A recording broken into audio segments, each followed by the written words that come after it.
Next concept permutation and combination में है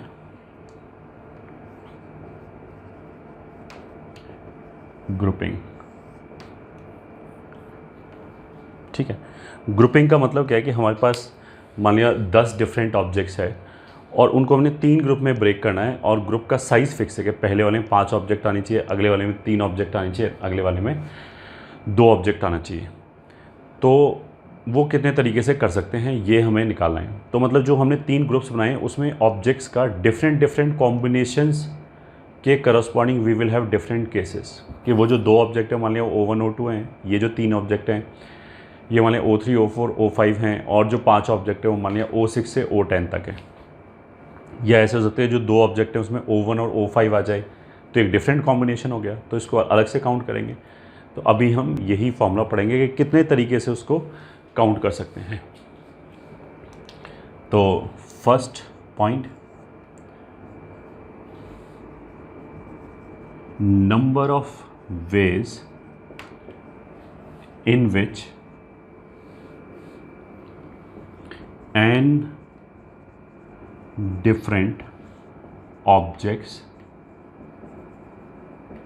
can be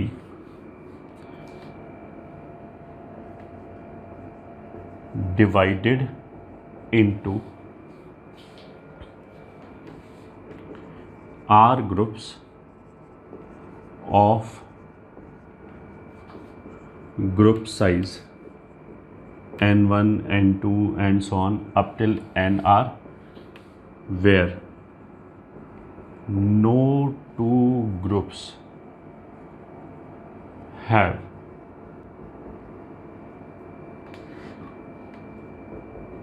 same size, ठीक है, is given as n factorial upon n1 factorial n2 factorial n3 factorial upon nr factorial. मतलब हमने r groups में divide किया। पहले ग्रुप के साइज़ कितना है n1, दूसरे ग्रुप का साइज़ n2 है, तीसरे का n3 है एंड सो ऑन। और किसी भी 2 ग्रुप के साइज़ सेम नहीं है, सबके साइज़ अलग अलग हैं। तो जैसे अभी हमने बोला कि 10 ऑब्जेक्ट्स को हमने 3 ग्रुप्स में डिवाइड किया। एक का ग्रुप साइज़ 5 है, एक का 3 है, एक का 2 है। तो 5 3 2 में सब अलग अलग है, 5 और 3 अलग अलग है, सेम नंबर नहीं है। मतलब 4 4 2 नहीं है, 4 4 8 और 2 10। ऐसे भी 3 ग्रुप्स में डिवाइड कर सकते हैं। एक का ग्रुप साइज़ 4 हो, दूसरे का 4 हो, तीसरे का 2। तो उसके लिए एक डिफरेंट फॉर्मूला आएगा। अगर ग्रुप साइज़ सेम है तो उस पर अभी हम we will come to that. अभी तो हम क्या चीज़ पढ़ रहे हैं कि कोई भी जो 2 ग्रुप्स हैं उनके साइज़ सेम नहीं है। तो फॉर एग्ज़ाम्पल ये ठीक है, number of ways in which 10 different objects या 10 different books can be divided into 3 groups of group size 5 3 and 2 is equal to 10 factorial upon 5 factorial 3 factorial 2 factorial। ठीक है, हमने 3 ग्रुप्स में डिवाइड किया। पहले ग्रुप में 5 ऑब्जेक्ट होना चाहिए, दूसरे में 3, तीसरे में 2। तो 10 factorial upon 5 factorial 3 factorial 2 factorial.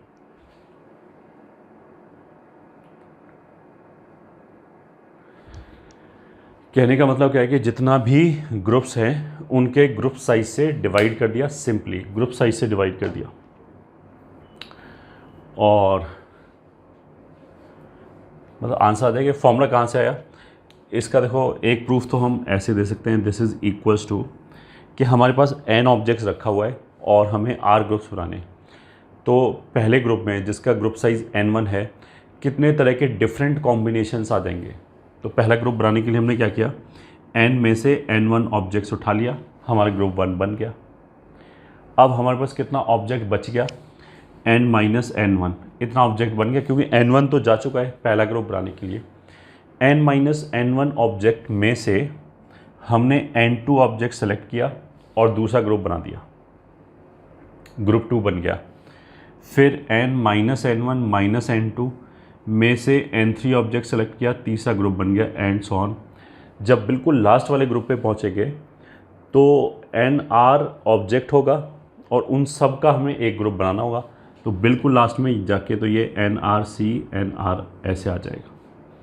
अगर इसको सिंप्लीफाई करोगे तो यही आ जाएगा, दैट यू कैन सी, ये आ जाएगा n factorial upon n1 factorial n minus n1, ये हो जाएगा n माइनस n1 अपॉन इसका फैक्टोरियल, दिस माइनस दिस, तो वो n minus n1 minus n2, फिर वो n minus n1 minus n2 upon इसका factorial n3, n minus n1 minus n2 minus n3, ऐसे ही चलता हुआ चला जाएगा।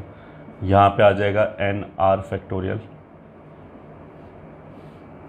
ठीक है, अब ये देख सकते हो कि ये ऐसे कैंसिल होता चला जाएगा। तो डिनोमिनेटर में ये n1 factorial n2 factorial n3 factorial and so on ये बच जाएगा। So answer will be n factorial upon n1 factorial n2 factorial n3 factorial and so on up till nr factorial. ये इसका सो कॉल्ड प्रूफ हो गया।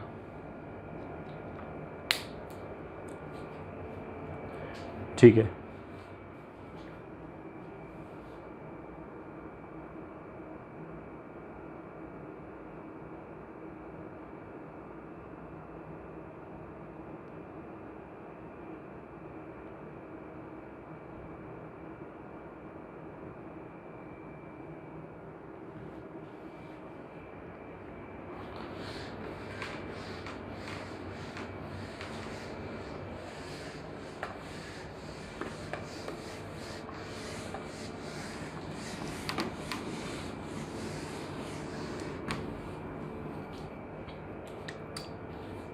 Second वाले case में if n different objects are to be divided into groups such that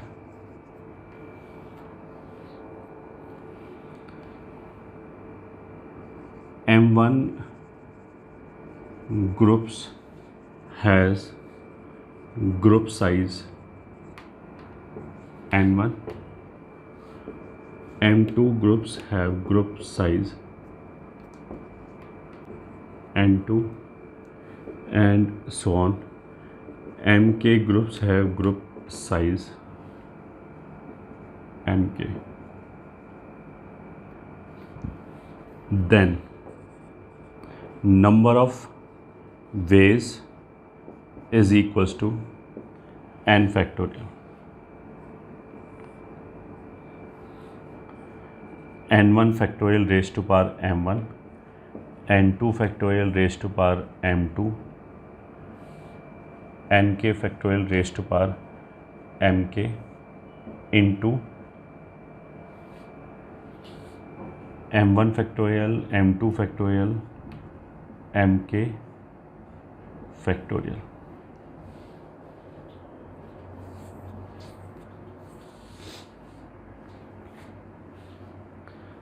ठीक है,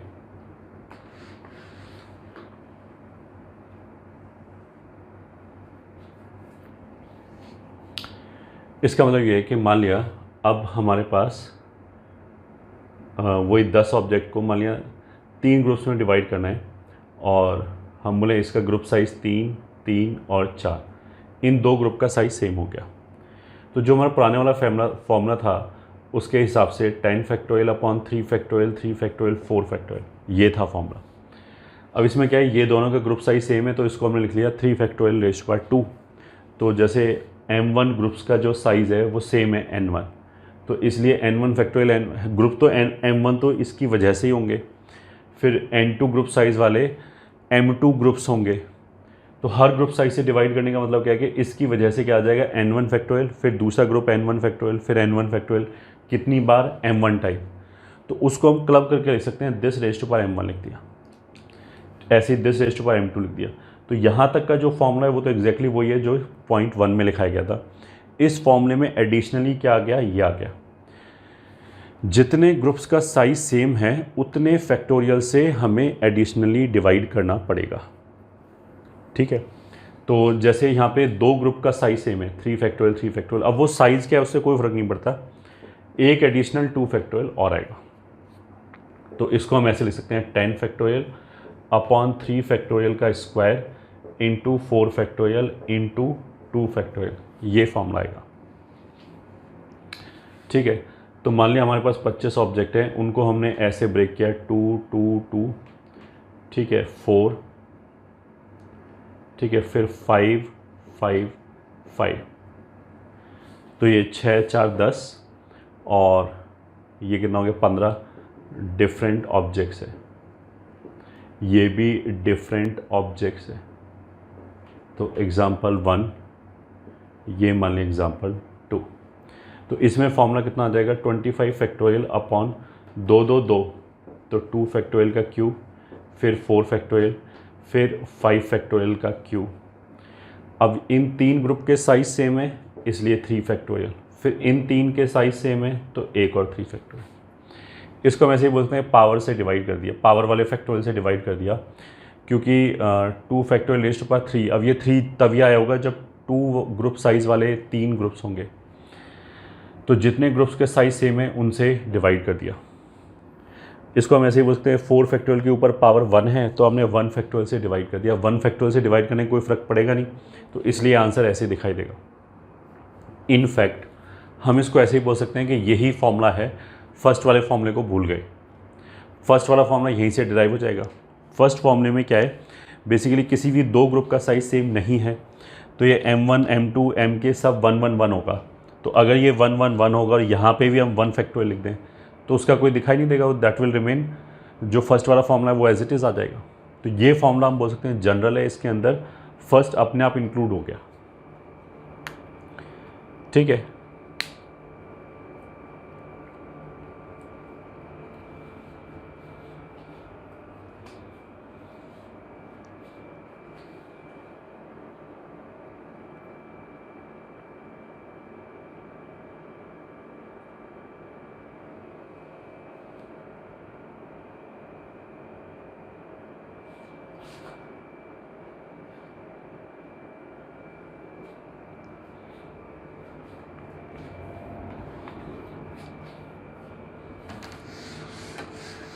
अब ऐसे हो सकता है कि हम बोले कि जो भी ये ग्रुप्स बने, अच्छा ये सारी ऑब्जेक्ट्स डिफरेंट हैं, एक तो ये याद रखा,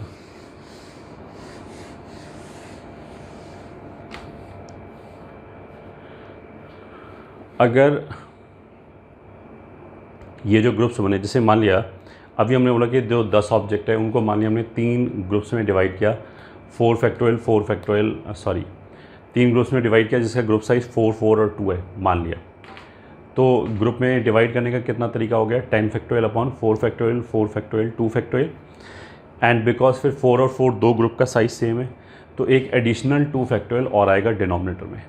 ठीक है, ऐसा करने से हमारे पास क्या है, number of ways of group formation के ग्रुपिंग कितने तरीके से कर सकते हैं, कितने डिफरेंट कॉम्बिनेशन 3 ग्रुप्स के अंदर आ सकते हैं, ये आ गया यहाँ से। अब मान लिया हमें ये 3 ग्रुप्स 3 लोगों को बांटना हो, ठीक है, तो जब हम 3 लोगों को बांटने चलेंगे तो हमारे पास 3 ग्रुप है G1 G2 G3, इसको हमें मान लिया 3 लोगों को डिस्ट्रीब्यूट करना है। तो क्या क्या चीज़ याद रखेंगे कि एक बंदे को हम एक ही ग्रुप दे सकते हैं, एक बंदे को हम 2 ग्रुप नहीं दे सकते, ये ठीक है। अगर हमने एक बंदे को 2 ग्रुप्स दे दिए तो वो जो उसके हाथ में 2 ग्रुप्स आएंगे वो तो ऑब्जेक्ट मिल गया, ठीक है। मान लिया पहले ग्रुप में O1 O2 था, इसमें O3 O4 O5 था, अब उसके पास तो 5 ही ऑब्जेक्ट है ना, ये मैटर नहीं करता ना कि O1 कौन से ग्रुप में, O3 कौन से ग्रुप में, तो उससे क्या होगा कि गड़बड़ हो जाएगा। तो कभी भी डिस्ट्रीब्यूशन की बात आएगी तो 2 ग्रुप हम एक बंदे को नहीं देंगे, पहली बात, उससे गड़बड़ हो जाएगा, ठीक है। अगर 2 ग्रुप एक बंदे को देने की ज़रूरत पड़ रही है तो फिर क्वेश्चन हम दोबारा पढ़ेंगे ध्यान से, ऐसी कभी ज़रूरत पड़ेगी नहीं। 2 ग्रुप एक बंदे को देने का मतलब क्या है कि हम 5 ऑब्जेक्ट दे रहे हैं तो फिर हम अपना ग्रुप का साइज़ ही चेंज करेंगे, फिर हम 2 ग्रुप 2 और 3 के क्यों बनाएंगे अगर ऐसे ही कहे सब बनाना है तो। पहली बात तो ये होगी। दूसरा बात कि जो हमने ग्रुप्स मानिए 3 ग्रुप बनाए और 3 लोगों को देना है, तो वो जो 3 ग्रुप्स हैं वो 3 डिफरेंट ऑब्जेक्ट की तरह ट्रीट होगा, चाहे उनके ग्रुप साइज़ कुछ भी हो। अगर मान लिया तीनों ग्रुप का ग्रुप साइज सेम है 4 उसमें नंबर ऑफ ऑब्जेक्ट सेम है बट ऑब्जेक्ट्स तो अलग अलग होंगी ना, उसमें कॉम्बिनेशन तो अलग अलग होगा। पहले जो 3 है मान लिया उसमें O1 O2 O3 है, दूसरे वाले जो 3 का ग्रुप है उसमें मान लिया O4 O5 O6 है, तो ग्रुप का साइज सेम होने से वो ग्रुप सेम नहीं हो गए। तो जब ग्रुपिंग करके अगर हम डिस्ट्रीब्यूशन करेंगे तो डिस्ट्रीब्यूशन में those groups will be treated as different objects, सब डिफरेंट ऑब्जेक्ट्स की तरह ही ट्रीट होगा, डिफरेंट ऑब्जेक्ट की तरह से ही उसको डिस्ट्रीब्यूट करेंगे।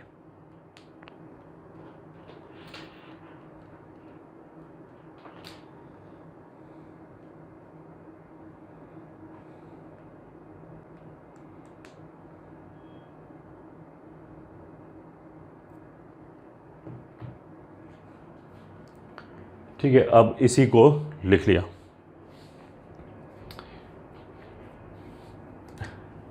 Note 1, if these formed are groups are to be distributed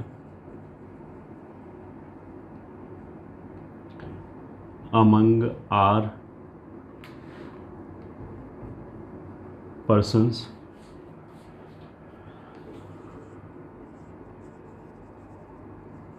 one group to each, then number of ways of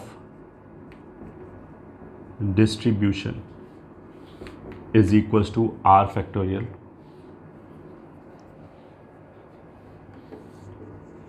Even if group sizes are same, still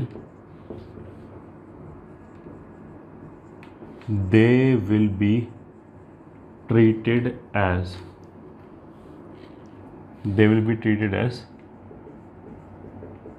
different objects while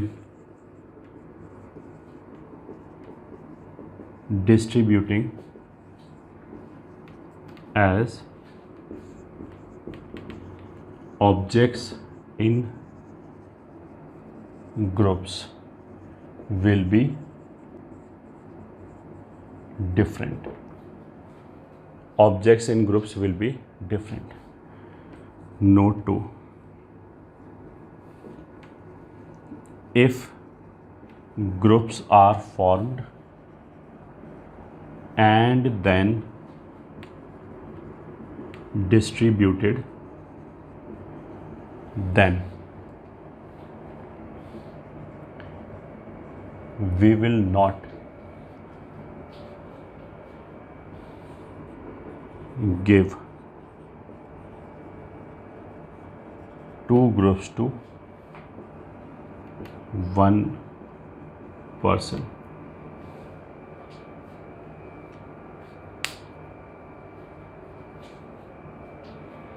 ठीक है, इस बात का ध्यान रखेंगे।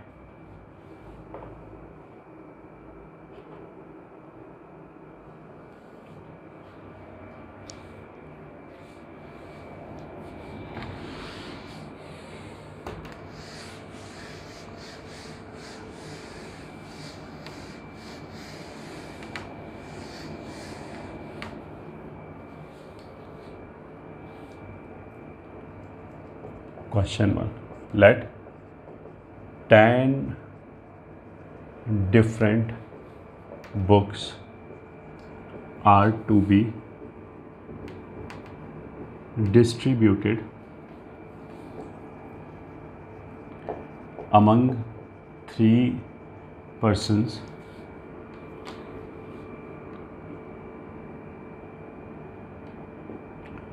in groups of 4 and 2 books,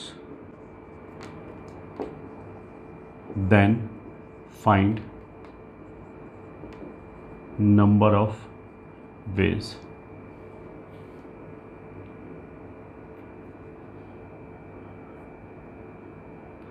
तो answer हो जाएगा 10 डिफरेंट बुक्स हैं, उनको 4 4 और 2 के ग्रुप्स में डिवाइड किया और फिर 3 लोगों को बांटना है। तो आंसर कितना हो जाएगा 10 फैक्टोरियल अपॉन 4 फैक्टोरियल का square into 2 factorial into 2 factorial. ये तो हो गया हमारा क्या बोलते हैं ग्रुप फॉर्मेशन। अब हमारे पास 3 ग्रुप्स बन गए, उनको 3 लोगों में बांटना है, तो इंटू 3 फैक्टोरियल। बस यही आंसर हो गया। Question 2, if in question 1 2 books are to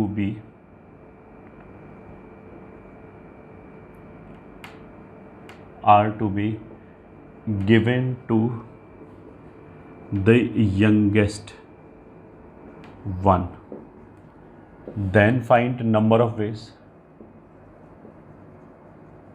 यहाँ पे इसने क्या बोला कि हमारे पास वही 10 बुक्स हैं, उनको हमने 3 ग्रुप्स में डिवाइड किया, 4 4 और 2, बट जो 2 वाली जो ग्रुप है वो हमें सबसे छोटे वाले बंदे को ही देना है, ठीक है, उसका डिस्ट्रीब्यूशन फिक्स हो गया।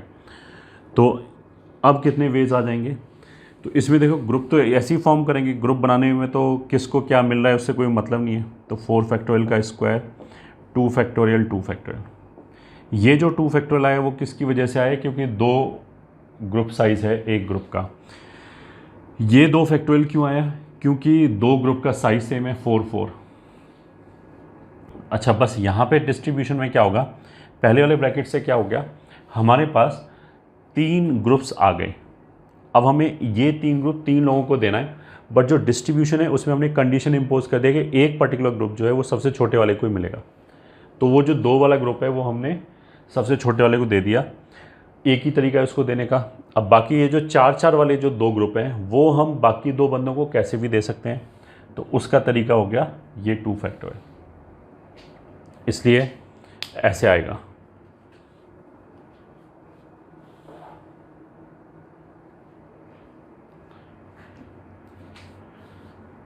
ठीक है।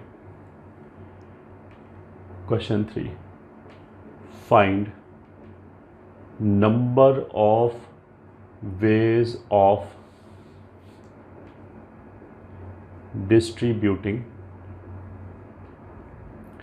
7 different objects to 5 persons such that each gets at least one object।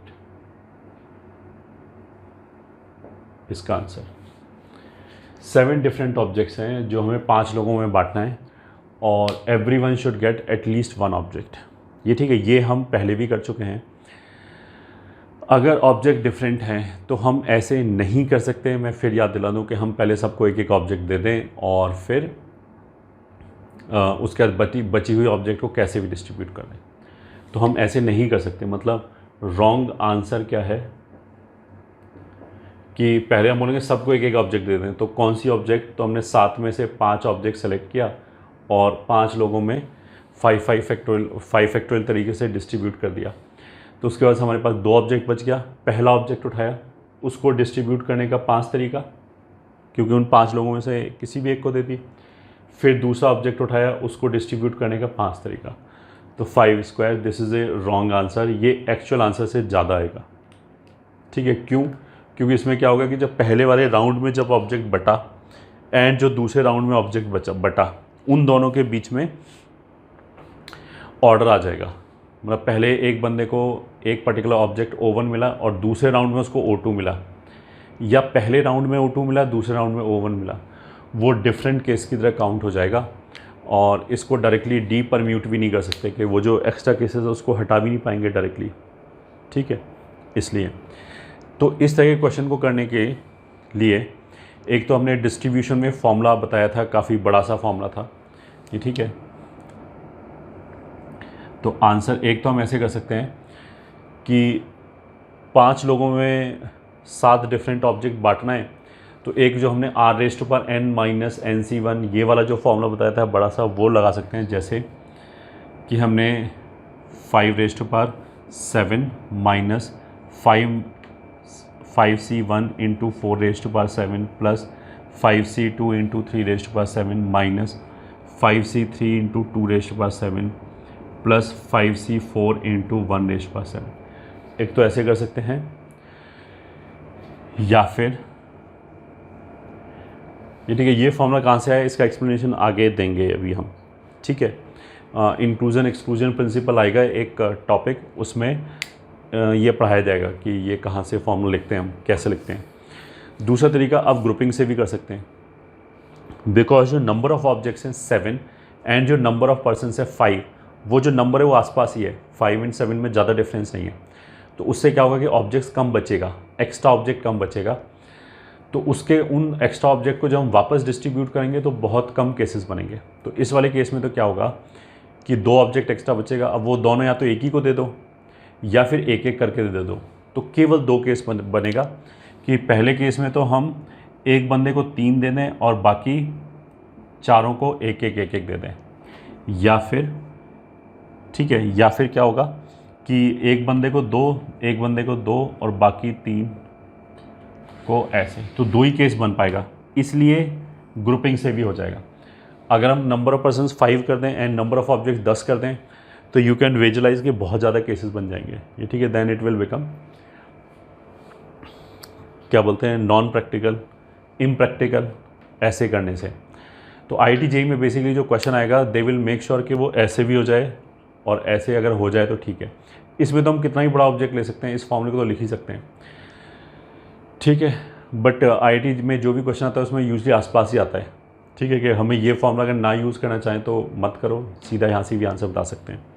तो इस वाले केस में आंसर कितना हो जाएगा कि 7 ऑब्जेक्ट को इन 5 ग्रुप्स में डिवाइड किया, तो 7 factorial upon 3 factorial 1 factorial raised to power 4।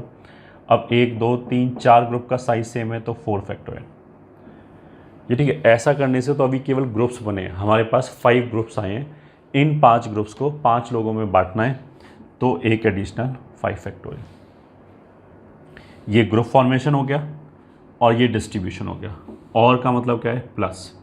इसमें ग्रुप साइजेज ये हैं, तो 7 फैक्टोरियल अपॉन 2 फैक्टोरियल का स्क्वायर 1 फैक्टोरियल का क्यूब। 2 ग्रुप का साइज सेम है 2 फैक्टोरियल, 3 ग्रुप का साइज सेम है 1 और 3 फैक्टोरियल। और डिस्ट्रीब्यूशन में तो साइज से कोई मतलब ही नहीं है। 5 ग्रुप अगर 5 लोगों में डिस्ट्रीब्यूट करना है तो answer will be simply 5 factorial, ये ठीक है। ग्रुप साइज़ क्या है उससे कोई फ़र्क नहीं पड़ता, ग्रुप्स तो सारे डिफरेंट ही ट्रीट होंगे। तो ये आंसर आ गया। परमुटेशन एंड कॉम्बिनेशन में नेक्स्ट टॉपिक पे चलते हैं एंड दैट इज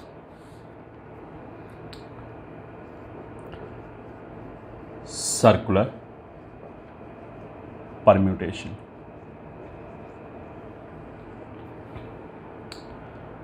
तो first point, if n different objects are to be arranged around a circle,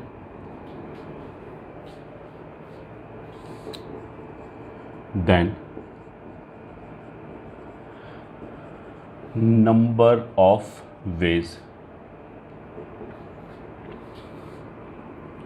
is equals to a part n minus 1 factorial if clockwise and anti-clockwise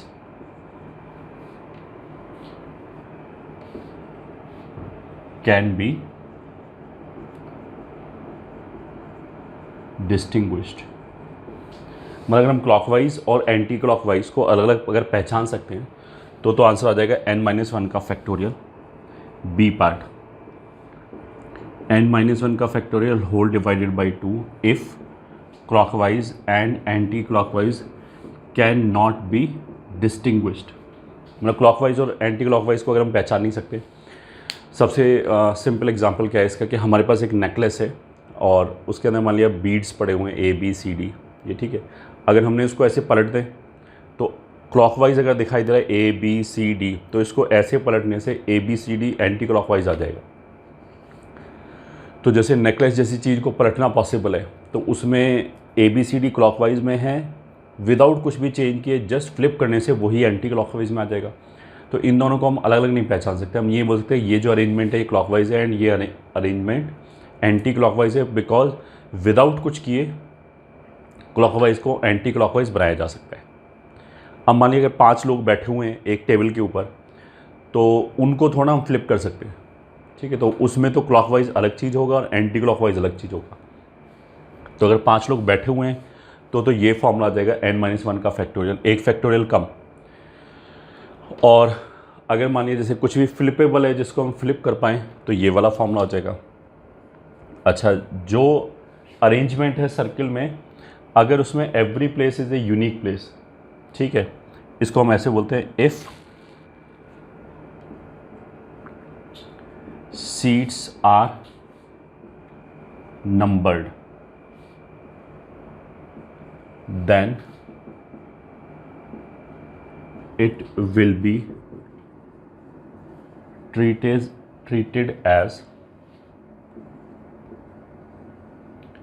linear permutation and number of ways will be simply n factorial।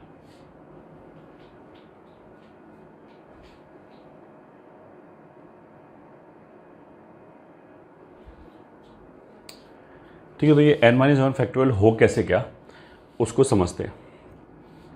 जैसे मान लिया हमारे पास मान लिया PQRST 5 लोग हैं, ठीक है। इनको हमें एक सर्कल में बिठाना है। तो एक तो हम ऐसे बोलते हैं PQRST, ये अरेंजमेंट हो गया।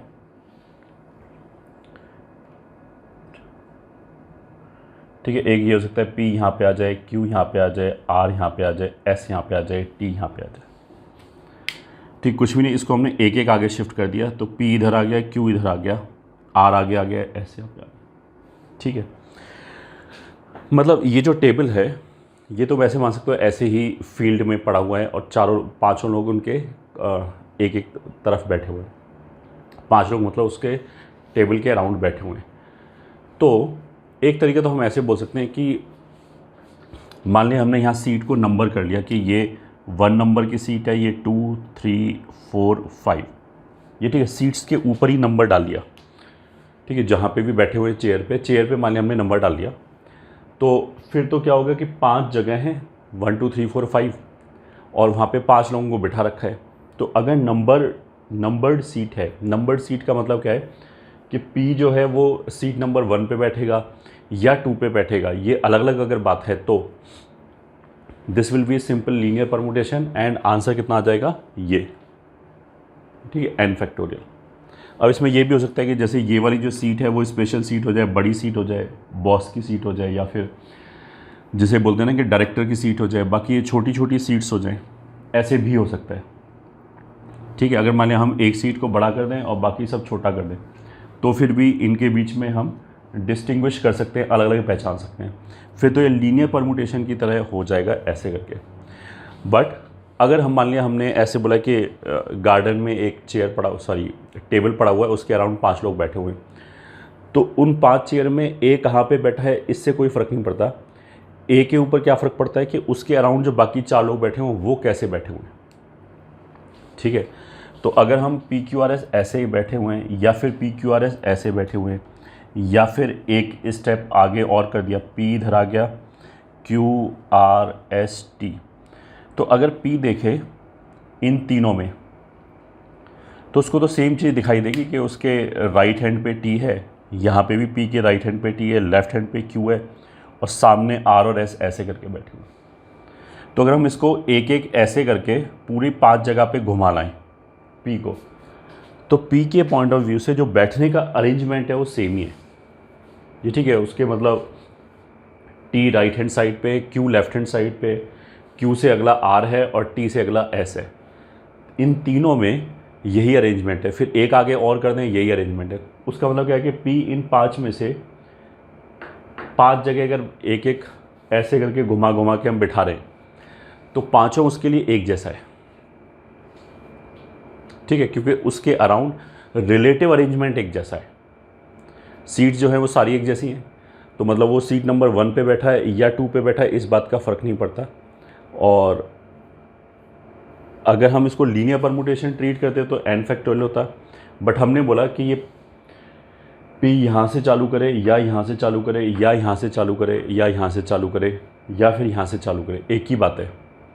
अगर हम बाकी का रिलेटिव अरेंजमेंट चेक नहीं कर रहे, चेंज नहीं करें, तो इसलिए जो आंसर होगा वो क्या होगा, n factorial divided by n, क्योंकि n केसेस में एक ही चीज़ आए। अगर इसको हमने n से डिवाइड किया तो n-1 का फैक्टोरियल आ जाएगा, वो ही आ जाएगा, इसलिए ही आ गया, ठीक है। इसको एक्सप्लेन करने का दूसरा तरीका ये भी है कि देखो, अगर पहला बंदा गया बैठने के लिए तो उसके लिए तो पांचों सीट एक जैसा है, ये देखो उसको फ़र्क नहीं पड़ता है कौन सी सीट पे बैठा, सारी सीट एक जैसी है। वो जाके बैठ गया, उसको बैठाने का कितना तरीका होगा, एक। अब जैसे मान लिया P जाके बैठ गया, ठीक है। अब जैसे वो बैठा, उसके जो अराउंड 4 सीट्स हैं वो सारी स्पेसिफिक सीट्स हो गई, वो अलग अलग अब ट्रीट होगा। मतलब उसके जो जस्ट लेफ्ट वाली सीट है वो अलग टाइप की सीट है, जो राइट हैंड साइड वाली सीट है अलग टाइप की सीट है। अलग टाइप की सीट है in the sense of arrangement wise, एक तो उसके लेफ्ट पे, एक राइट पे, एक सामने है, वो अलग सीट है। तो जो अब बाकी के 4 लोग आएंगे उनके लिए वो जो प्लेसेस है वो नंबर्ड प्लेसेस हो गए, ठीक है। अब तो मैं से मान लो जब P जाके बैठ गया, मान लो P बॉस है, तो जो इसके एम्प्लॉइज़ हैं वो चाहते हैं कि बॉस के पास बैठें, ये ठीक है, बॉस के राइट हैंड पे बैठें, इस तरह की कुछ चीज़ हो सकता है कि उनके लिए तो वो अलग अलग इंपॉर्टेंस वाली सीट होगी। तो जो बाकी के 4 लोग आएंगे उनके लिए वो जो 4 प्लेसेस हैं, चारों वो डिस्टिंक्ट प्लेसेस हो गए। तो 4 प्लेसेस पे 4 लोगों को बिठाने का नंबर तरीका कितना हो गया, 4 फैक्टोरियल। इसलिए आंसर कितना हो गया, 4 फैक्टोरियल, या एक कम फैक्टोरियल, ठीक है।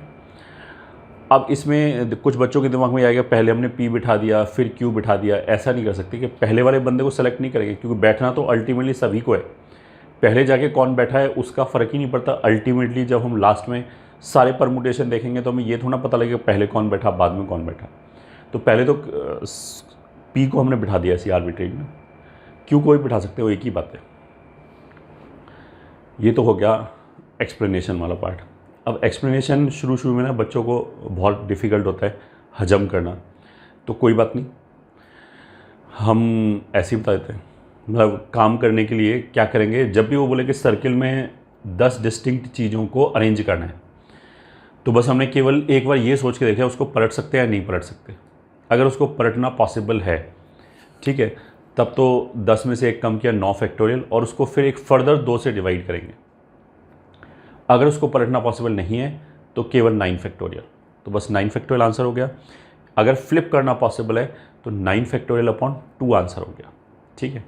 और अगर वो बोल दें कि सीट के ऊपर नंबर्स पड़े हुए हैं 1 2 3 4 5 6 7 8 9 10, तो फिर 10 फैक्टोरियल आंसर हो गया, ठीक है। मतलब नंबर डालने का मतलब ये है कि we should be able to identify कि ये सीट अलग चीज़ है, ये सीट अलग चीज़ है। अगर ऐसा कुछ भी उसने हिंट दे रखा है क्वेश्चन में, तो फिर ये it will be treated as linear permutation and answer 10 factorial आ जाएगा।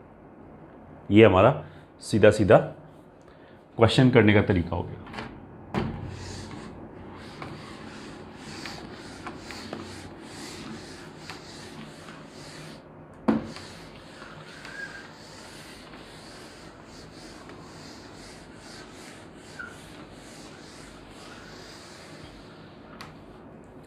तो इसी में और एक नोट क्या लिख सकते हैं, note if one person is sitting, then rest all places will be treated as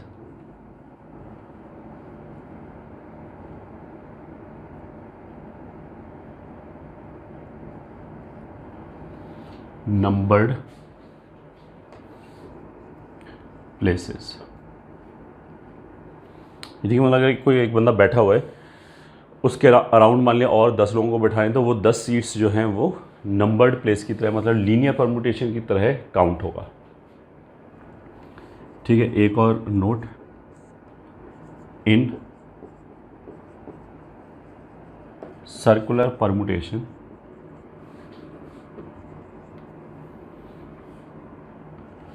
if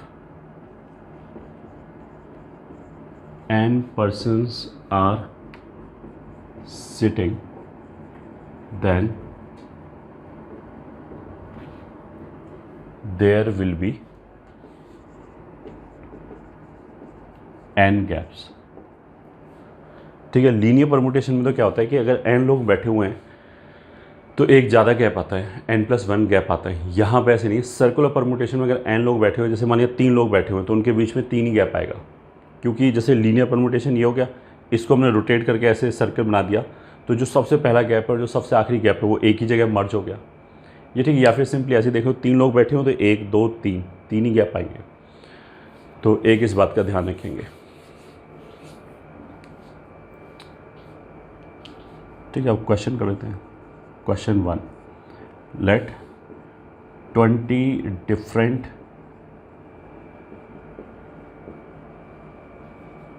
colored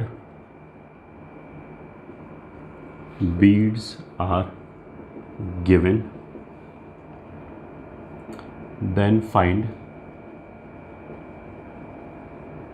how many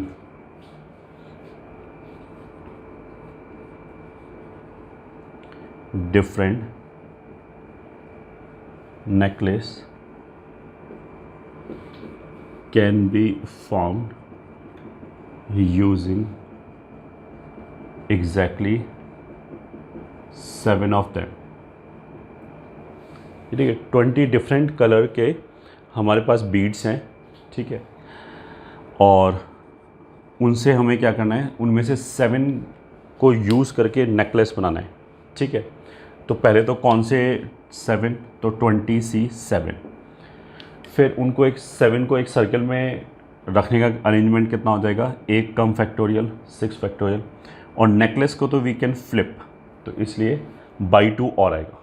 ठीक है, n-1 का फैक्टोरियल अपॉन 2, नेकलेस को हम फ्लिप कर सकते हैं तो बाई 2 आएगा।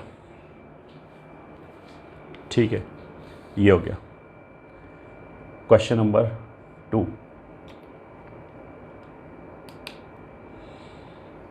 अच्छा, अगर हम ये बोलें कि एक हेक्सागोनल शेप का टेबल है और उसके अराउंड हमें 6 लोगों को बिठाना है, तो वो भी ऑफ कोर्स सर्कुलर परमुटेशन की तरह ही ट्रीट होगा। अगर हम ये बोलें कि एक रेक्टेंगुलर टेबल है, उसके चारों तरफ लोगों को बिठाना है, ये ठीक है, 4 लोगों को बिठाना है, तो भी वो भी सर्कुलर परमुटेशन की तरह ही ट्रीट होगा।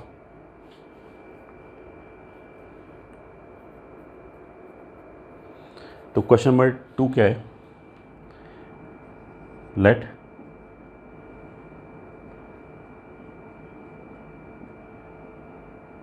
7 IITians and 7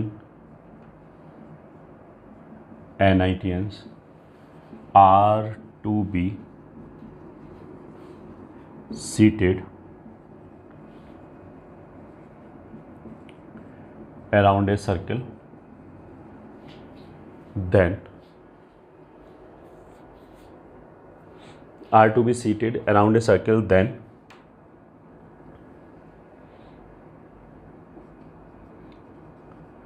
find number of ways if first part no restriction। ठीक है, अगर कोई भी रेस्ट्रिक्शन नहीं है और साथ और साथ 14 लोगों को बिठाना है, तो आंसर सिंपली कितना हो जाएगा, 1 कम factorial 13 factorial. Second part, IITians and NITians must be alternate। तो आंसर क्या होगा, पहले हमने मान लिया IITians को बिठा दिया, ठीक है, तो 7 है तो उनको एक सर्किल में बिठाने का कितना तरीका हो जाएगा, 6 फैक्टोरियल। अच्छा, अब ये जरूर ध्यान रखें कि 6 फैक्टोरियल लिखा है क्योंकि एक टर्म फैक्टोरियल लिखे हैं, बट लोग 7 बैठे हुए हैं, ये ठीक है। अब ये जो 7 लोग बैठे हुए हैं इनके बीच में देयर विल बी 7 गैप्स, उन 7 गैप्स में 7 NITians को बैठाना है। अच्छा, अगर एक भी पर्सन बैठा है तो बाकी के जितने प्लेसेस उसके अराउंड होते हैं वो सब लीनियर की तरह ट्रीट होते हैं। यहाँ तो 7 लोग बैठे हुए हैं तो उनके जो बीच में जो गैप है वो सब लीनियर की तरह ट्रीट होगा। तो जो नेक्स्ट 7 NITians उनके बीच में बैठेंगे, ये ठीक है, वो भी लीनियर परमुटेशन होगा and that will be simply 7 factorial. ठीक है। Third part, all IITians must be together। ठीक है, अगर ऑल IITians आर टुगेदर तो ये तो फिर वही अपना जो गैप और टाई मेथड था वो चल जाएगा। इस वाले केस में टाई मेथड चलेगा क्योंकि उसने सारे IITian एक साथ होने चाहिए। तो हमने सारे IITians को एक यूनिट मान लिया, एक यूनिट, 7 NITians, टोटल कितना यूनिट हो गया, 8 यूनिट। इस 8 यूनिट को हमें सर्किल में रखना है, तो सर्किल में रखना है तो एक कम 7 फैक्टोरियल इनटू, अब वो जो IITians बैठे हैं आपस में वो भी परम्यूट कर सकते हैं विद इन दैट यूनिट, तो इंट्रा परमुटेशन उनका और 7 फैक्टोरियल। वो जो यूनिट है वो यूनिट तो लीनियर की तरह ट्रीट होगा, उसमें कोई सर्कुलर की तरह ट्रीट नहीं होगा, तो उसमें तो आंसर कितना रहेगा, 7 फैक्टोरियल ही रहेगा। तो ये आंसर हो गया इसका।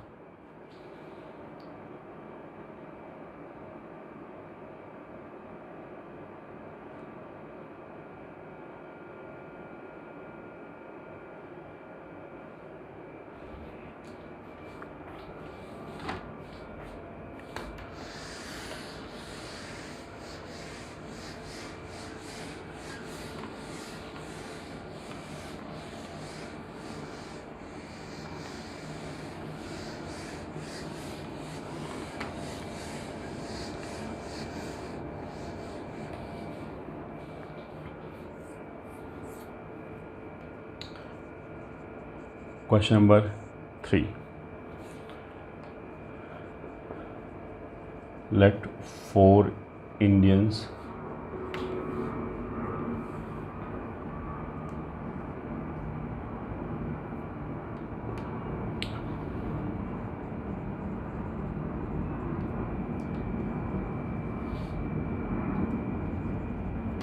four Nepalese and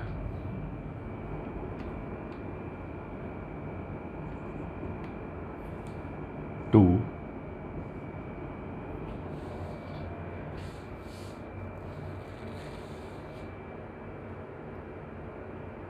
Afghans are to be seated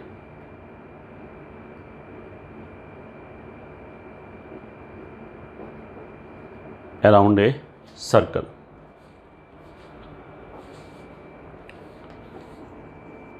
Then find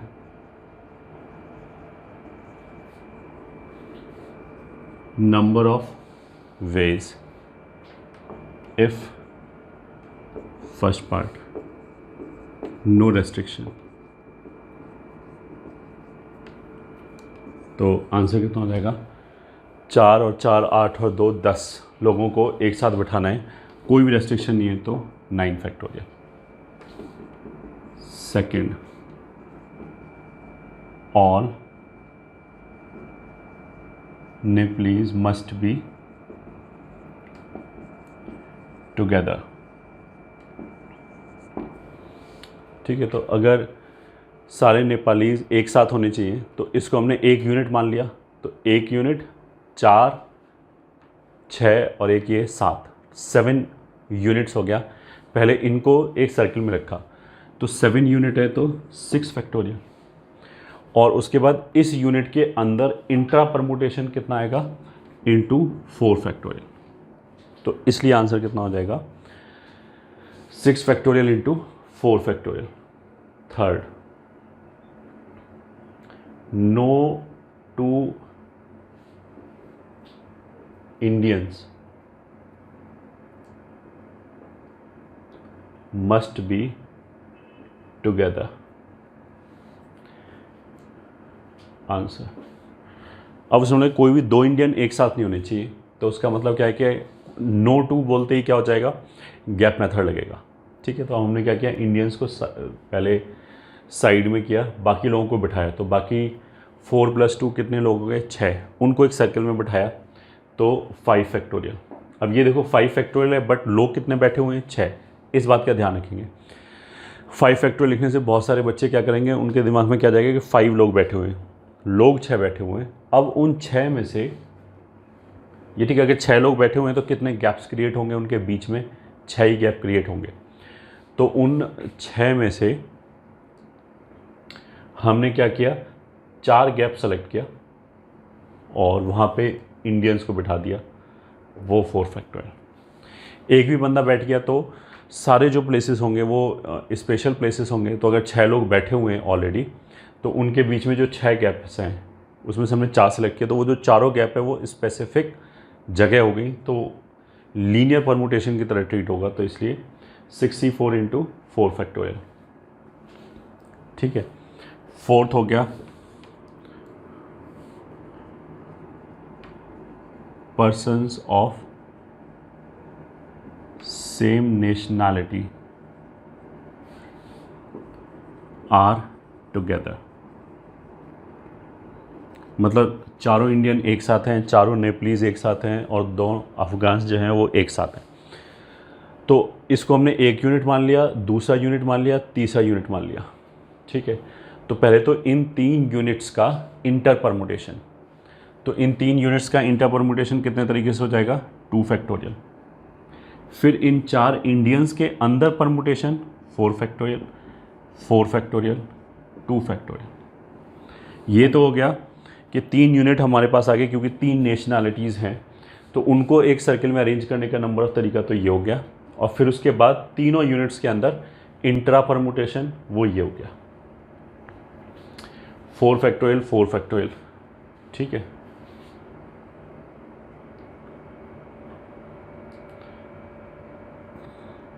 fifth place Nepalese are sitting in pairs, but not all 4 together. Pair का मतलब क्या होता है, 2। तो अल्टीमेटली फिफ्थ पार्ट में से क्या बोला कि 2 बंदे एक साथ हैं, 2 दूसरे बंदे एक साथ हैं, बट चारों एक साथ नहीं है। ठीक है, तो हम क्या कर सकते हैं कि इसका जो 4 नेपालीज हैं उनका हमने क्या किया, 2 यूनिट बना लिया, और वो दोनों यूनिट एक साथ नहीं आना चाहिए। इसका मतलब क्या है कि गैप मेथड लगेगा इन दोनों के बीच में। तो पहले हमने क्या किया, बाकी लोगों को बिठाया, तो 4 इंडियन + 2 अफगान्स, कितना हो गया, 6 पीपल, उनको एक सर्कल में बिठाया, 5। ठीक है, अब जो है 6 लोग बैठे हुए हैं। ठीक है, उनके बीच में कितने गैप्स आएंगे, 6। उसमें से हमने 2 गैप सेलेक्ट किए। ठीक है, तो हम अब ऐसे मान लो Indian, Afghan 1, Indian 2, Indian 3, Indian 4, Afghan 2, ऐसे बैठे हुए हैं। सही है, और थोड़ा ऐसे कर लिया, इंडियन 4। ठीक है, अब इसमें से हमने 2 गैप सेलेक्ट किए, तो 62 से मान लिया एक ये सेलेक्ट हो गया, एक ये सेलेक्ट हो गया। अब यहाँ पे हमें बेसिकली 4 नेपालीज़ को बिठाना है।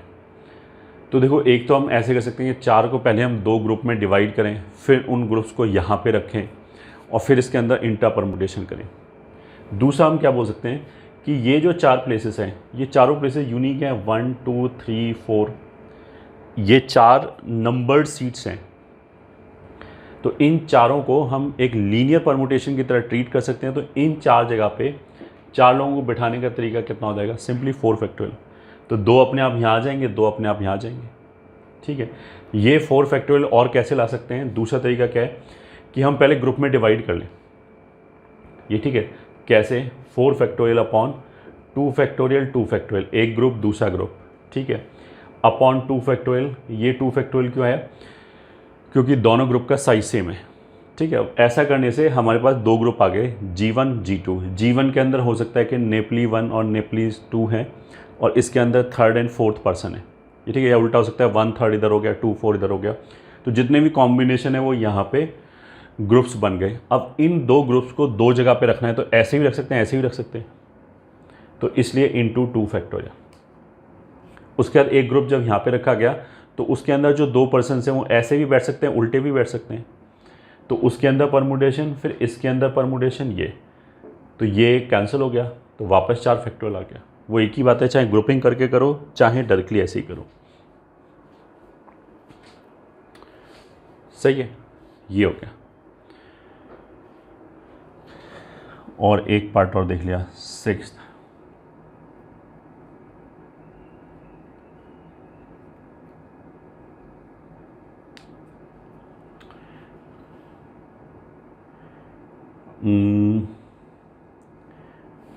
Indians and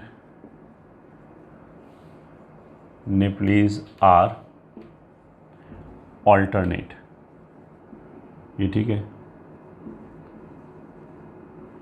Need not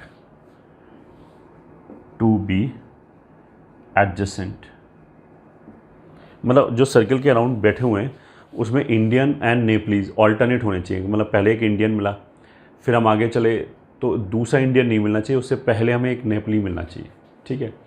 अब ऐसा नहीं कि लगातार बैठे हों, ये नहीं, पहले मान लिया इंडियन मिला, फिर एक अफ़गानी मिला, अफ़गान मिला मतलब, देन दूसरा नेपली मिला, फिर इंडियन मिला, फिर नेपली मिला, फिर दूसरा अफ़गान मिल गया, ये चलेगा। बट अगर हम ऐसे सर्कल में जाएं तो पहले इंडियन के बाद जब दूसरा इंडियन मिला हमें, ये ठीक है, सर्कल में हम घूम रहे हैं, तो उनके बीच में एक नेपलीज ज़रूर मिलना चाहिए। क्वेश्चन ये हो गया, ठीक है। तो इसको सॉल्व कैसे करेंगे? हम ऐसे कर सकते हैं कि पहले इंडियन एंड नेपलीज़ को बिठा दिया हमने सर्कल में ऑल्टरनेट, उसके बाद वो जो अफ़गान्स हैं वो या तो दोनों एक साथ आ जाएंगे या अलग अलग आ जाएंगे, तो उनको काउंट कर लिया। तो अगर इंडियंस को बिठाया, मान लिया पहले हमने 3 फैक्टोरियल,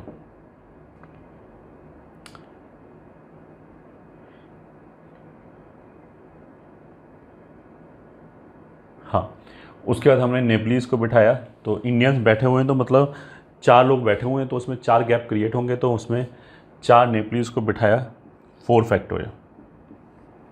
अब ऐसा करने से टोटल 8 लोग बैठे हुए हैं, 8 लोग बैठे हुए हैं तो 8 गैप्स क्रिएट होगा। उन 8 गैप्स में 2 अफ़गान्स विल बी सिटिंग, तो या तो वो दोनों एक साथ ही बैठे होंगे, तब तो इन 8 में से हमने एक गैप सेलेक्ट किया और वहाँ 2 लोगों को बिठा दिया। अब वहाँ 2 लोगों को बिठाने कितना तरीका होगा? 2 फैक्टोरियल। वो मतलब ऐसे ही बैठ सकते हैं, ऐसे ही बैठ सकते हैं, या फिर वो दोनों अलग अलग बैठे होंगे, तो हमने 8 गैप्स में से 2 गैप सेलेक्ट किया, 8C2, और फिर वहाँ उन दोनों को बिठा दिया, तो इंटू 2 फैक्टोरियल। तो ये आंसर आएगा 8C1 into 2 factorial plus 8C2 into 2 factorial. So this is all about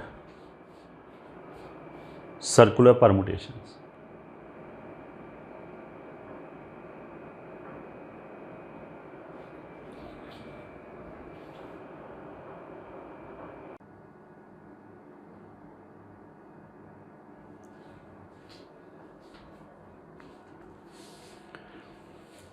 Permutation and combination में next topic is all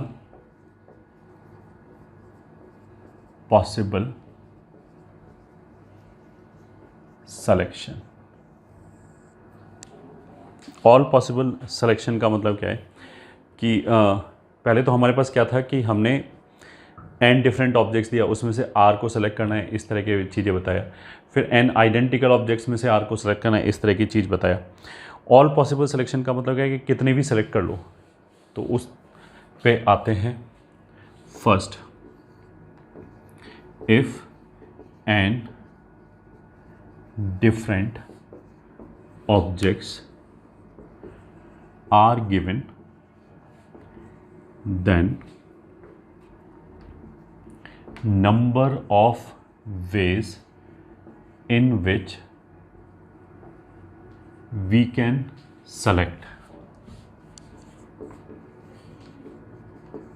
at least one object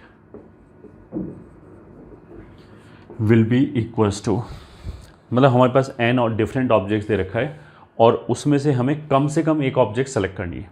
तो उसके कितने तरीके हो जाएंगे? अगर हमें n में से r ऑब्जेक्ट सेलेक्ट करनी होती तो हमारा आंसर कितना हो जाता है? Simply NCR। ठीक है, अभी उसने क्या बोला है कि n में से कितना भी सेलेक्ट कर लो, बस कम से कम एक आना चाहिए। तो जैसा हमने पहले बोला था कि एटलीस्ट को we try to convert into exactly. ठीक है, तो एक तरीका तो इस क्वेश्चन को करने का ये हो गया कि हमने ये बोला कि एग्जैक्टली एक ऑब्जेक्ट सेलेक्ट किया तो कितने केसेस आएंगे, वो केसेस गिन लिए। फिर एग्जैक्टली अगर हमने दो ऑब्जेक्ट सेलेक्ट किया तो कितने केसेस आएंगे, वो गिन लिए। एग्जैक्टली 3, एग्जैक्टली 4, ऐसे करते करते एग्जैक्टली n सेलेक्ट किया तो कितने केसेस आएंगे, उन सबको हमने जोड़ लिया। तो एग्जैक्टली 1 केस NC1, और मतलब केवल हमने एक ही ऑब्जेक्ट सेलेक्ट किया तो वो जितने भी तरीके आएंगे, या फिर हमने एग्जैक्टली दो ही सेलेक्ट किया, दोनों हमारे फेवरेबल केसेस हैं। मैंने केवल एक ऑब्जेक्ट सेलेक्ट किया या फिर केवल दो सेलेक्ट किया, तो ये दोनों ही हमारे फेवरेबल हैं, ऑप्शनल हैं, तो इसलिए हम जोड़ेंगे। तो NC1 plus NC2 plus NC3 plus and so on up till NCN, ये हमारा आंसर हो गया। अब NC1 plus NC2 plus NC3 up till NCN तक जोड़ेंगे तो ये तो बाइनोमियल से हम क्या बता सकते हैं, इसका सम तो इतना होता है 2n-1, ये होता है इसका सम। अब 2n-1 जो है ये, ठीक है, अब हम सोचेंगे इसको डायरेक्टली कैसे एक्सप्लेन करें। तो उसको भी एक्सप्लेन करने का तरीका ये है कि देखो इसमें नंबर के ऊपर तो कोई लिमिटेशन ही नहीं है कि हमें कितना ऑब्जेक्ट सेलेक्ट करना है। ठीक है, हमने क्या किया, इस बॉक्स में हमारे पास n ऑब्जेक्ट्स रखा है, हमने सामने दो बॉक्स रखा, एक में लिखा सिलेक्शन, दूसरे में लिखा रिजेक्शन। अब हमने पहला ऑब्जेक्ट उठाया, उसको इन दोनों में से किसी भी एक बॉक्स में डाल सकते हैं। तो पहला ऑब्जेक्ट हमने डाल दिया, उसको रखने के कितने तरीके हो गए? 2। फिर दूसरा हमने ऑब्जेक्ट उठाया, उसको कितने तरीके से रख सकते हैं? 2। तो 2 into 2 into 2 into 2 n times, क्योंकि n ऑब्जेक्ट्स हैं तो हर ऑब्जेक्ट के लिए हमारे पास दो ऑप्शन है, या तो उसको सेलेक्ट किया या फिर रिजेक्ट किया। तो 2 इंटू 2 इंटू 2 कितने तरीके हो गए टोटल? 2n। इन 2n तरीकों में एक तरीका वो भी आएगा जब सारे के सारा ये बॉक्स रिजेक्शन वाले बॉक्स में चला गया, सिलेक्शन वाले में एक भी ऑब्जेक्ट नहीं आया। तो ऐसे केसेस में जिसमें सिलेक्शन वाले में एक भी ऑब्जेक्ट नहीं आया, वो एक केस हमने हटा दिया, क्योंकि कम से कम एक तो सेलेक्ट करना ही था, तो इसलिए 2n-1। ऐसे हम डायरेक्टली एक्सप्लेन कर सकते हैं इसको। ये हो गया फर्स्ट केस। सेकंड केस में if n identical objects are given, then number of ways in which we can select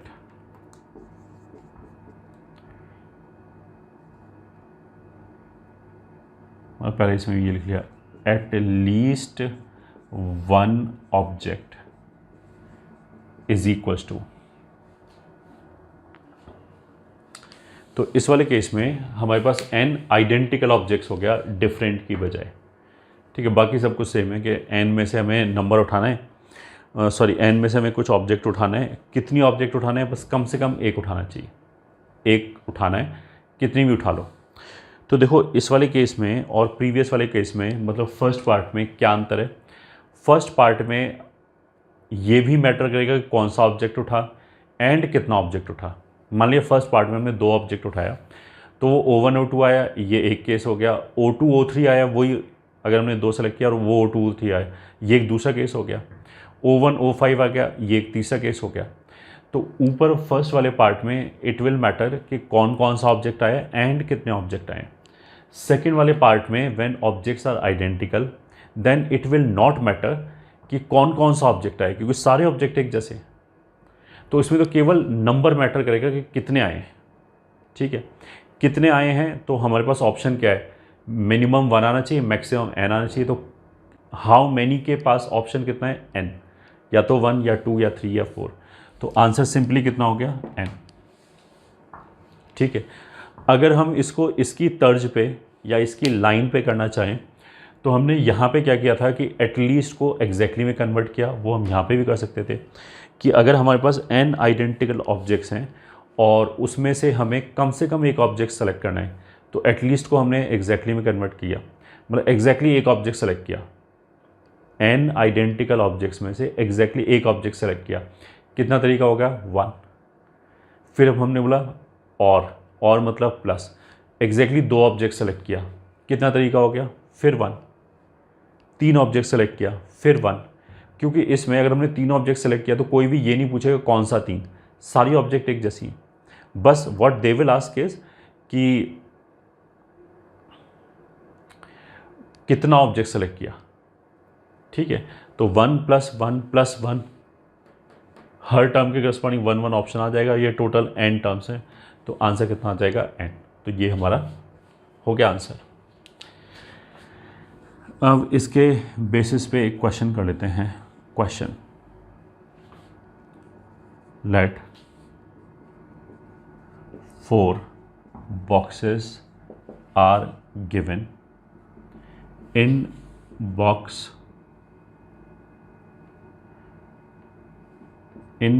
1 B1, मतलब ये बॉक्स का नाम हो गया। In B1 we have 8 identical apples. In B2 we have 10 identical banana. In B3 we have 5 different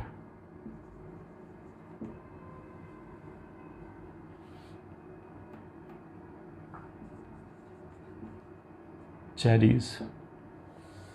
ये ठीक है, मतलब 5 चेरीज हैं और सब डिफरेंट है।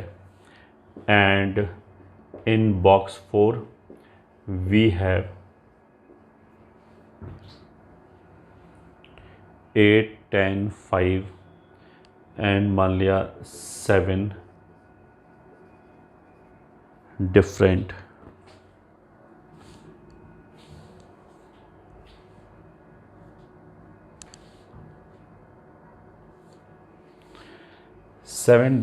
क्या बोले berries. Then find in how many ways a person can select. First part,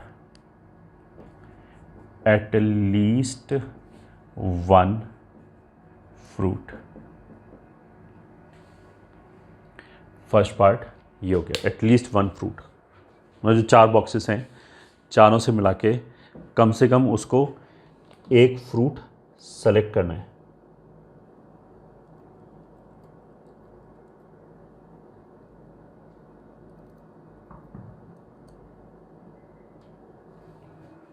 ठीक है, तो हम कैसे बोलेंगे?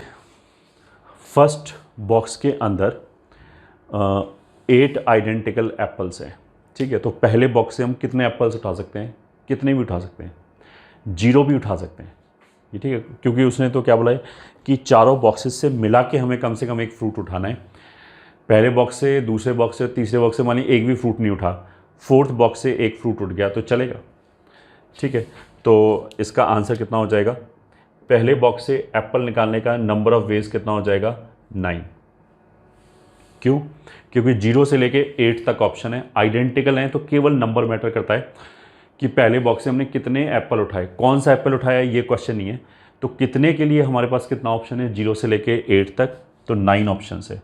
तो यह आ जाएगा 9 इंटू बॉक्स 2 में फिर आइडेंटिकल चीज़ें हैं और 10 हैं, तो कितना बनाना उठा सकते हैं?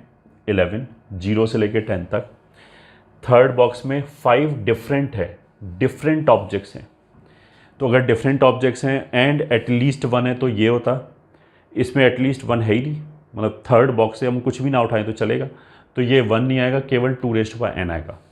तो n का वैल्यू यहाँ कितना है 5, तो 2 इंटू लास्ट वाले बॉक्स में 2 तो ये पहले बॉक्स से, दूसरे बॉक्स से, तीसरे बॉक्स से एंड फोर्थ बॉक्स से। अब टोटल मिला के ऐसे हो सकता है एक केस कि पहले बॉक्स से भी कुछ नहीं उठाया, दूसरे से भी, तीसरे से भी एंड फोर्थ से भी। अगर हमने चारों से कुछ नहीं उठाया तो वो जो एक केस है वो अनफेवरेबल है। पहले 3 बॉक्स से नहीं उठाया, फोर्थ से उठा लिया, वो चलेगा। तो इसलिए इस पूरे में से 1 सब्ट्रैक्ट कर दिया। तो this will be 99 into 2 minus 1। ये आंसर हो गया पहले वाले पार्ट का। ठीक है, सेकंड, अगर हम ये बोलें at least 1 fruit from each box,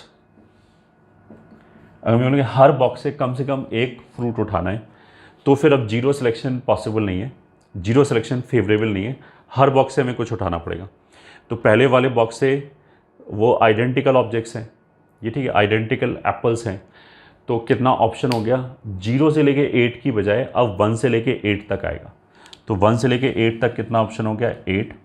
दूसरे वाले बॉक्स में ऐसे ही 10, तीसरे वाले बॉक्स में 2 माइनस 1, ये हो गया। ठीक है, एंड फोर्थ वाले बॉक्स में भी 2 माइनस 1, ये हो गया। इस बार पूरे में से -1 नहीं होगा ऑफ कोर्स, क्योंकि हर जगह ऑलरेडी -1 हो गया।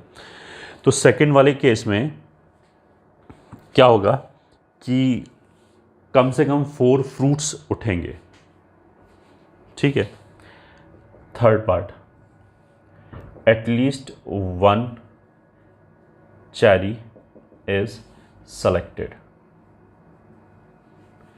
ठीक है, तो दैट विल बी, अब वापस केवल एक उसने बोला कि चेरी वाले बॉक्स में से, इस बॉक्स में से एक कुछ उठना चाहिए कम से कम, बाकी कोई रेस्ट्रिक्शन नहीं है। तो मतलब एप्पल आए ना आए कोई फ़र्क नहीं पड़ता। तो एप्पल के लिए वापस 9 हो जाएगा, बनाने के लिए वापस 11 हो जाएगा, इसके लिए बस 2 माइनस 1 हो जाएगा, और बेरीज कोई फ़र्क नहीं पड़ता, तो फिर 2 ही रहेगा। तो ये आंसर हो गया इस बार। ठीक है, fourth,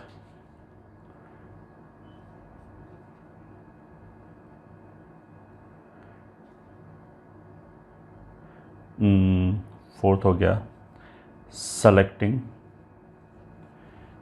equal number of apples and banana, ये ठीक है, एट लीस्ट 1। ठीक है, अब इसने कंडीशन क्या कर दिया कि इसने 2 सिलेक्शन को आपस में लिंक कर दिया कि जो पहले 2 बॉक्सेस हैं उनमें से इक्वल नंबर ऑफ ऑब्जेक्ट उठाना है और कम से कम एक उठाना है, मतलब 0 को काउंट नहीं करना है हमें। तो या तो एक एप्पल और एंड एक बनाना उठाया, ठीक है, या फिर 2 एप्पल 2 बनाना, 3 एप्पल 3 बनाना, ऐसे करके आएगा। तो वापस अगर हमने बोला कि 2 एप्पल और 2 बनाना उठाया, ठीक है, तो 2 एप्पल्स उठाने का कितना तरीका है, 1। 2 बनाना उठाने का कितना तरीका है, 1, क्योंकि आइडेंटिकल है। तो अगर हमने 1 उठाया पहले दोनों बॉक्सेस से तो भी एक तरीका, 2 उठाया तो भी एक तरीका, 3 उठाया तो भी एक तरीका। तो हम मैक्सिमम कितना उठा सकते हैं, 8 उठा सकते हैं, उसके बाद तो ये बॉक्स खाली हो जाएगा। तो 9 तो उठा नहीं सकते, तो कितना तरीका हो गया, 8 तरीका। ये ठीक है, ये जो 8 तरीका है इसके अंदर पहले दोनों बॉक्स से मिला के सिलेक्शन हो चुका है। ठीक है, इसको ऐसे नहीं करेंगे 8 इंटू 8 नहीं, इसके अंदर बॉक्स 1 और बॉक्स 2 दोनों से आ रहा है सिलेक्शन कि 1 और 2 ये बेसिकली 8 कैसे आया है, वो 8 ऐसे आया है कि पहले बॉक्स से 1, दूसरे बॉक्स से 1, फिर पहले बॉक्स से 2 और दूसरे बॉक्स से 2, तो उसके नंबर ऑफ केसेस तो 1 इंटू 1 ही रहेगा, फिर 1 इंटू 1 ही रहेगा, ऐसे करके 1 इंटू 1 8 टाइम्स आ जाएगा। तो इसलिए ये मिला के 8 आ रहा है। तीसरे बॉक्स से 5 डिफरेंट चेरीज़ है, तो कुछ भी आ सकता है 2 और लास्ट वाले बॉक्स से 2 तो ये भी 2 हो गया, तो आंसर 2 लिख सकते हैं मिला के। तो यही आंसर हो गया इस वाले केस। ठीक है,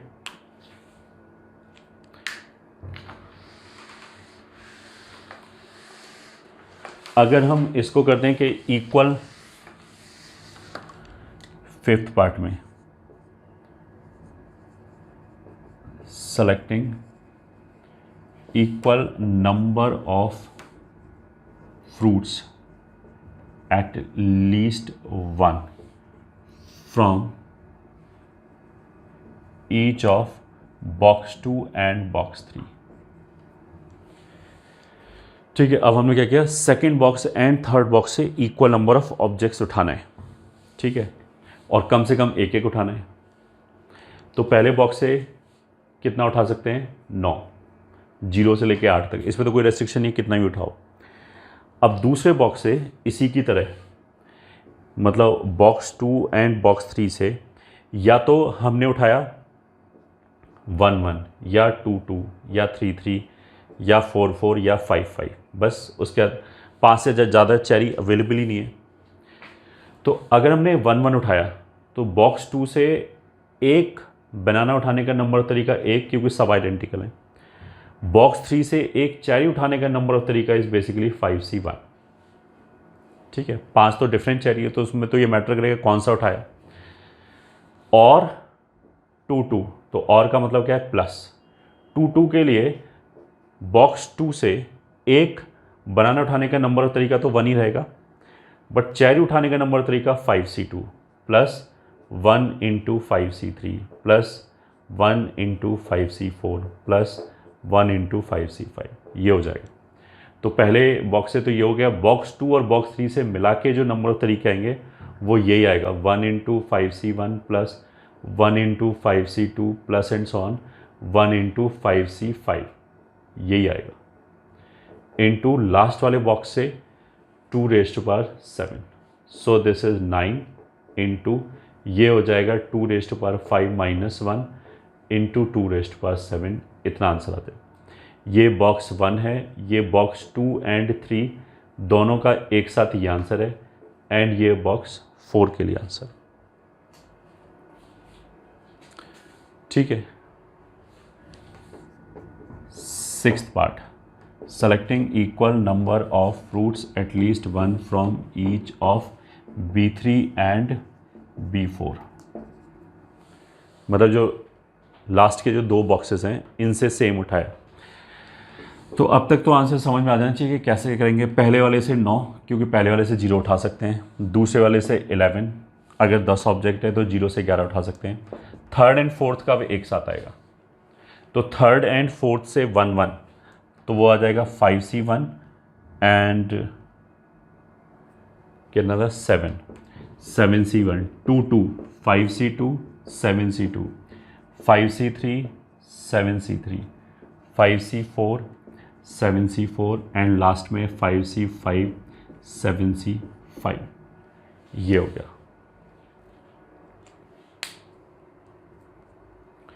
ठीक है, बस। तो अगर बाइनोमियल में हमें याद है तो हम इसको सम ऐसे करके कर सकते हैं। इसको लिख लिया 7C6, 7C5, 7C4 ऐसे करके लिख लिया, तो उससे क्या होगा, लोअर सबस्क्रिप्ट जो है 6 + 1 7, 2 + 5 7, लोअर सबस्क्रिप्ट का सम कांस्टेंट हो जाएगा। तो वो आंसर लिखना हमने एक साथ डायरेक्टली सिखाया था शॉर्टकट, कि ऊपर वालों को जोड़ दो 12 और नीचे वालों का सम कितना है 7।